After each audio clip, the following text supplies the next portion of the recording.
I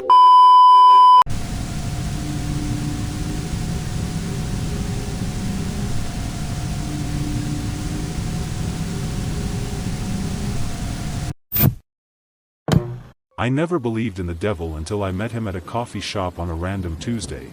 It wasn't some dramatic crossroads encounter or a midnight summoning with candles and incantations. He was just sitting there at a corner table in grind coffee, wearing a perfectly ordinary navy suit that looked like it was about to burst because of his muscles, and reading the Financial Times.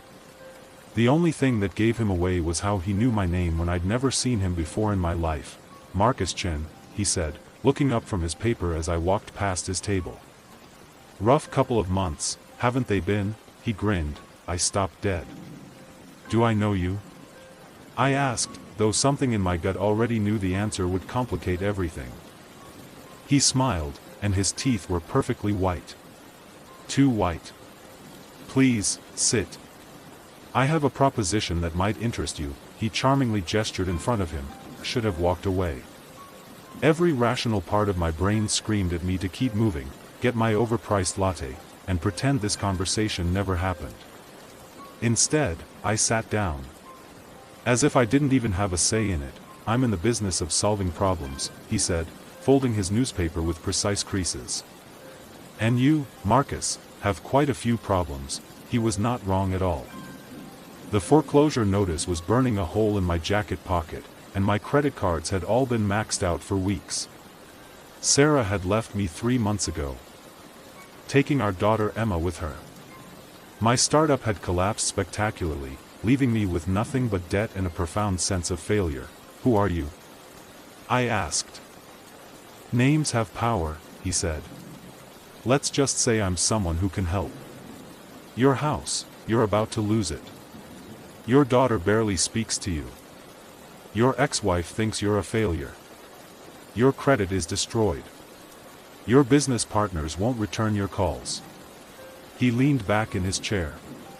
Am I getting warm? The accuracy of his assessment hit me like a physical blow. "How do you?" I trailed. He chuckled. "Know all this? I make it my business to know. The question is, how badly do you want to fix it?" I stared at him. He was probably in his 40s, with salt and pepper hair, kind eyes and arms at the size of my head. He looked like someone's accountant, not, whatever he was. "What are you suggesting?" "A transaction. A very reasonable one, actually. You have something I want, and I have something you need." He reached into his jacket and pulled out a leather portfolio. "I'm prepared to offer you $1 million. Cash. Untraceable. Enough to save your house, win back your family, start over," he said. I couldn't resist the urge to sigh at his annoying corporate tone. "In exchange for what?" His smile widened. "Just a small piece of your soul. Nothing dramatic, maybe 10%. You'll hardly notice it's gone." I laughed. I actually laughed out loud. "You're insane, am I?" He opened the portfolio and showed me photographs. Pictures of my house, my daughter's school, Sarah's apartment. "Marcus, in 3 days, the bank will repossess your home. In 2 weeks, your daughter will start at a new school because Sarah can't afford the private one anymore. In a month, you'll be sleeping in your car." He closed the portfolio. "I'm offering you a way out. You're talking about selling my soul to the devil." He smiled softly. "I'm talking about a limited partnership arrangement. Think of it as spiritual equity financing. You retain majority ownership of your soul, 90%. I get a small stake in exchange for solving your immediate liquidity crisis." The business terminology made it sound almost reasonable. "Almost. This is crazy," I said, but I didn't get up. "Crazy would be letting your pride destroy your family. Crazy would be sleeping in your car while your daughter thinks her father is a loser who couldn't provide for her." He leaned forward. "Marcus, I'm not asking for your firstborn or eternal damnation. 10%. That's all, letting aside the fact that I was talking to the devil right now." I thought about Emma. About the look in her eyes the last time I'd seen her, when I couldn't afford to take her to the movies. About Sarah's voice when she'd called me pathetic. What exactly would happen to that 10%? Nothing dramatic. You might find yourself slightly more pragmatic in your business dealings. A little less concerned with certain moral complexities, if you know what I mean. He chuckled. Small changes. Barely noticeable. I sat there for what felt like hours, though it was probably only minutes. Finally, I asked, how would this work? He reached into his portfolio again and pulled out a contract. It looked like any other legal document, dense text. Whereas clauses, signatures, lines. At the bottom, it specified, 10% of Party A's immortal soul in exchange for the sum of $1 million United States dollars, $1 million. Just sign here, he said, producing an elegant fountain pen seemingly out of nowhere. And initial here, acknowledging you understand the terms. My hand was shaking as I took the pen. This was insane. This was impossible. But the foreclosure notice in my pocket felt very real, and so did the image of Emma's disappointed face. I signed. The moment the pen left the paper, I felt different. Not dramatically different, but like I'd just had a very strong cup of coffee. More alert. More focused. The man across from me smiled and the contract disappeared into his portfolio. Pleasure doing business with you, Marcus. He stood up and extended his hand. When I shook it, his skin was surprisingly warm. The money will be in your account by tomorrow morning. That's it, that's it. Though. He paused at the door. You might find that other opportunities present themselves soon. When they do, you'll know how to reach me. He left, and I sat there staring at my coffee, wondering if I'd just had the most vivid hallucination of my life. The money was there the next morning. $1 million, just like he'd promised. Within 6 months, everything had changed. I'd saved the house, started a new company, and Sarah was actually taking my calls again. Emma was back in her good school, and I could afford the things that made her smile. The 10% I'd given up seemed like the bargain of the century. The changes were subtle, just like he'd said. I found myself cutting corners in ways that would have bothered me before. When a competitor's company was struggling, I bought them out for a fraction of their worth, knowing they were desperate. When a regulatory issue threatened my new business, I made certain donations to certain local politicians that cleared the way. Nothing illegal, exactly, but nothing I would have done before either. I told myself it was just good business. Pragmatism. The world was harsh, and these were the kinds of decisions successful people made.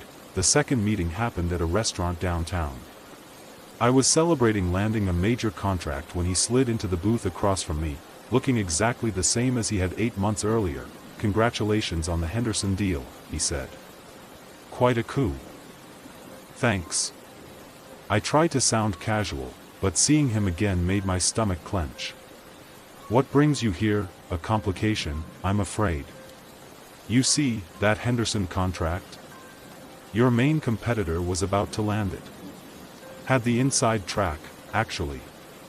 Better bid, better relationship with the client. I frowned. But I won it fair and square. You won it because certain information found its way to certain people, and certain pressure was applied in certain quarters. Information and pressure that, shall we say, originated from my resources. What are you saying? I'm saying that my 10% stake in your soul has been working quite hard on your behalf. Harder than we originally contracted for. He smiled that too white smile. I'm going to need to renegotiate our arrangement. No. The word came out more forcefully than I'd intended. We had a deal, we did. And that deal has been exceeded. You see, Marcus, your success over the past few months hasn't been entirely your own doing. My investment has been quite active. He pulled out another contract. I'm afraid I'm going to need another 15%. 15%? That would put you at 25% total, still a minority stake, he pointed out reasonably. And frankly, quite fair given the value I've added to your life, he grinned. Then he leaned back. Of course, if you'd prefer, I could simply Withdraw my support. See how well you do without it. The threat was implicit but clear. Everything I'd rebuilt could disappear. What happens if I say no? Well, the Henderson contract would fall through, for starters. Seems there might be some irregularities in the bidding process that could come to light. Your financing for the new company might encounter some unexpected obstacles. Sarah might start wondering where all this sudden success came from. He leaned back. I'd hate to see you lose everything again. I stared at the contract. Another 15% seemed like a lot, but I'd still retain majority control. And losing everything now would be worse than losing it before. I had so much more to lose. I signed. This time, the change was more noticeable. I found myself making decisions that would have horrified the man I'd been 2 years ago. When a small supplier couldn't deliver on time, I destroyed their business instead of just finding someone else. When an employee threatened to quit, I made sure she was blacklisted throughout the industry. I didn't even look at the eyes of beggars on the streets. These actions felt not just reasonable but necessary, even satisfying. I was changing. Sarah moved back in with me after a year. Emma called me daddy again. My business was thriving. In the end, the 25% of my soul I'd given up seemed like a small price for everything I'd gained. The third meeting was at my office.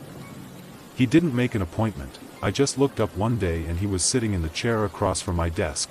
We need to talk, he said. By now, I knew the routine. Some new crisis that required his intervention, some justification for taking another piece of my soul. I was ready for him. What's the problem this time? Your wife, he said simply. Sarah? What about her? She's been asking questions. About your sudden turnaround. About some of your business practices. She's suspicious. Suspicious of what? She's hired a private investigator, Marcus. A very good one. He's been digging into your finances, your business dealings, your associates. Some of what he's finding is problematic. I felt cold. What kind of problematic? The kind that leads to federal investigations. The kind that leads to prison time. He leaned forward. The kind that leads to your daughter visiting you through bulletproof glass. His smile never seemed wider at that time. You're lying, am I? He pulled out a manila folder and slid it across the desk. Inside were photographs, documents, bank records. All the evidence of things I'd done, deals I'd made, corners I'd cut. Individually, they might have been explicable. Together, they painted a picture of systematic corruption. This is all circumstantial, I said, but my voice was weak, perhaps. But it's enough to raise questions. Enough to start an investigation that would unravel everything. Your business, your marriage, your relationship with Emma. Everything. My hands shook. I was feeling fear. Proper fear for the first time in a long time. What do you want? I shook. 30% more, he said. That would give me 55% total, a controlling interest.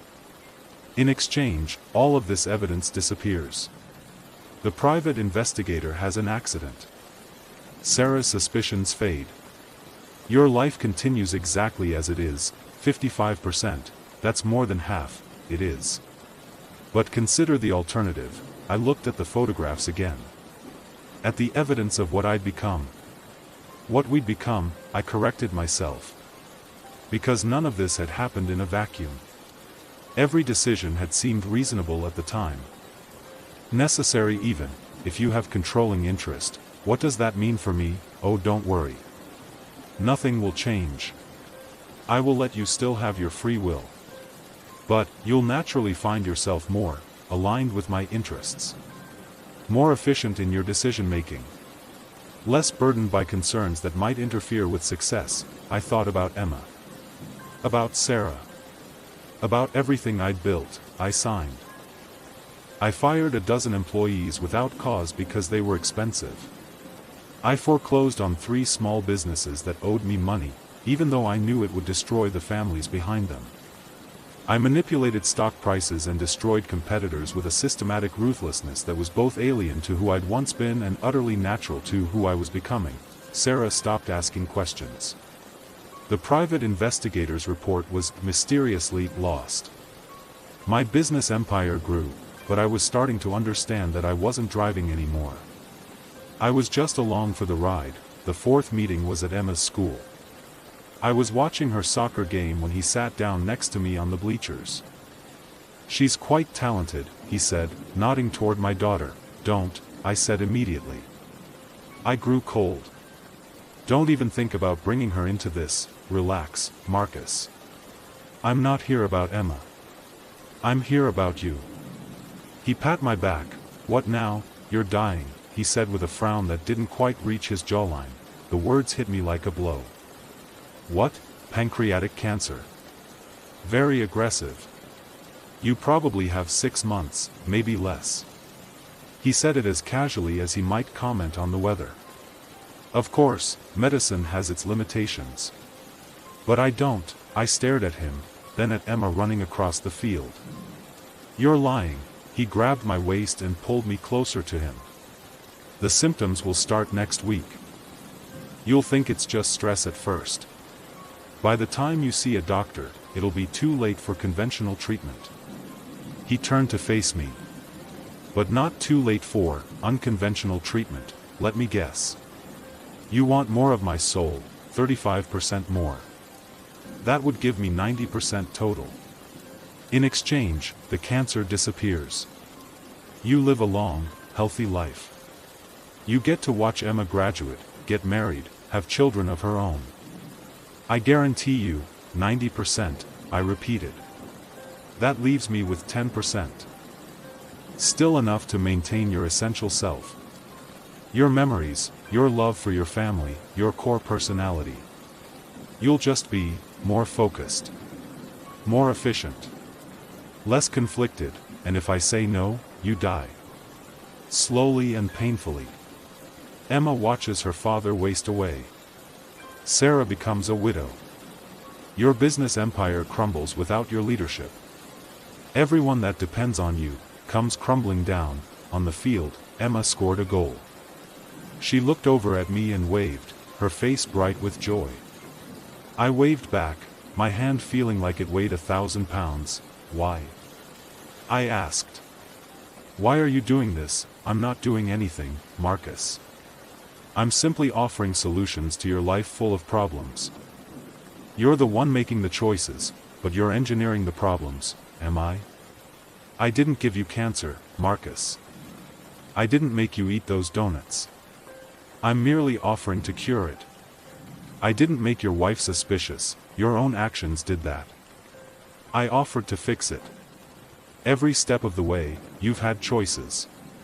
You've simply chosen the path that led you here." He was right, and that was the most horrifying part. Every decision had been mine. Every signature on every contract had been voluntary. I had sold myself piece by piece, but watching Emma celebrate with her teammates, I knew I couldn't face dying. Couldn't face leaving her. I signed the contract. This time, the change was like stepping into a different person's skin. The last vestiges of my old moral framework simply vanished. I felt lighter, more focused, more certain of my purpose. The world became a clearer place, divided neatly between things that served my interests and things that didn't. I fired my brother from the company the next day because he was questioning my methods. I evicted a dozen families from properties I owned because they were behind on rent. I destroyed a charity that was interfering with one of my developments by exposing its director's personal secrets. The bonuses decreased, as with every employee's salary, none of it bothered me. It all felt perfectly reasonable. Sarah seemed happier too. She stopped asking uncomfortable questions and started enjoying the life my success had provided. Emma thrived in her expensive school, surrounded by luxury I could easily afford. I was successful, healthy, and wealthy beyond my wildest dreams. I was also barely human. I was merely a brain, piloting a meat suit. The final meeting was inevitable. I'd been expecting it for months when he appeared in my home office on a quiet Sunday evening. Emma was upstairs doing homework. Sarah was reading in the living room. Everything was perfect. "Hello, Marcus, I didn't respond this time. I'm here with good news. You've been such an exemplary partner that I'm prepared to offer you the deal of a lifetime." Now I looked up. "Deal, total buyout. I purchase your remaining 10%, and in exchange, I guarantee that Emma and Sarah will want for nothing for the rest of their lives. Emma will get into any college she wants. Sarah will be happy and prosperous. They'll both live long, successful lives, and me, you'll be exactly who you've been becoming. Successful, powerful, effective. You just won't be, you, anymore." I leaned back in my chair. It was strange how calm I felt about this moment I'd been dreading. What happens to my soul when you own 100% of it? It becomes mine, completely. Your body continues to function, your mind continues to work, but the essential spark that made you Marcus Chen transfers to me.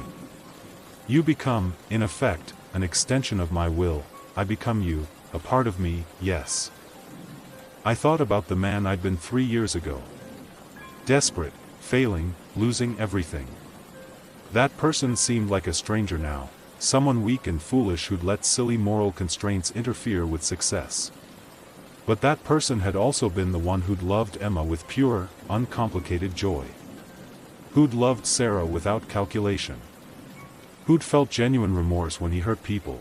What guarantee do I have that you'll keep your word about Emma and Sarah? None. But what choice do you have? He was right, of course. He'd been right every step of the way. I could refuse, but then what? I'd still be 90% his, still bound to his will in all but the smallest matters. And Emma and Sarah would face whatever future awaited them without his protection. If I sign this, will I still remember who I was? Oh yes. Those memories are quite valuable. They help inform decision-making, provide emotional context for manipulating others. You'll remember Marcus Chen very clearly. You just won't be him anymore. I picked up the pen. It felt familiar in my hand now, like an old tool I'd grown comfortable using. "One last question," I said. "What's your name?" "Your real name?" For the first time in our relationship, he looked genuinely pleased by something I'd asked. For some reason, his face looked oddly familiar now. "You can call me Marcus," he said. "That's who I'm going to be." I signed the contract. The change was instantaneous and total. I felt my sense of self, that essential, indefinable thing that had made me drain away like water from a broken cup. What remained was crystal clear purpose, perfect focus, and complete understanding of my role in a larger design. I am no longer Marcus Chen. I am something that wears Marcus Chen's face and speaks with Marcus Chen's voice and carries Marcus Chen's memories. I run Marcus Chen's business empire and live in Marcus Chen's house and kiss Marcus Chen's wife goodnight. Emma still calls me daddy. Sarah still loves the man she thinks I am. They're both happy, prosperous, and protected, just as promised, and sometimes, late at night when they're both asleep, I remember what it felt like to be the man who loved them. I remember his hopes, his fears, his genuine desire to be good. I remember his weakness, his desperation, and his fatal inability to understand that every deal with me was exactly as straightforward as it seems. The devil told me his name, after all, and now, when desperate people find themselves at coffee shops and restaurants and school bleachers, having conversations with a man in a well-tailored suit who knows their problems and has solutions to offer.